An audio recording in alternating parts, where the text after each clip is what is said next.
বছরের শ্রেষ্ঠ 10টি দিন হচ্ছে জিলহজ মাসের প্রথম 10টি দিন।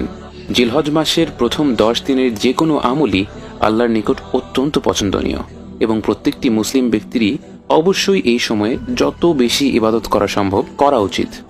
আমরা এই সময়টায় যেই আমলই করি না কেন তা সাধারণ সময়ের চেয়ে অনেক বেশি গুণে আল্লাহর কাছে গ্রহণযোগ্য হবে ইনশাআল্লাহ।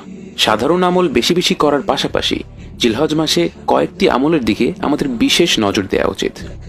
প্রথমত হজ করা, দ্বিতীয়ত কোরবানি করা, তৃতীয়ত যেই ব্যক্তি কোরবানি করবেন তিনি জিলহজ মাসের শুরু থেকে কোরবানির সময় পর্যন্ত চুল এবং নখ না কাটা।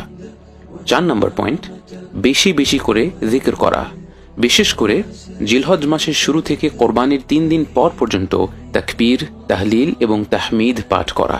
এই 3টি জিনিস খুব সহজেই পাঠ করা যায় একটি জিকিরের মাধ্যমে এবং সেটি হচ্ছে আল্লাহু আকবার, আল্লাহু আকবার, লা ইলাহা ইল্লাল্লাহু, আল্লাহু আকবার, আল্লাহু আকবার, ওয়ালিল্লাহিল হামদ।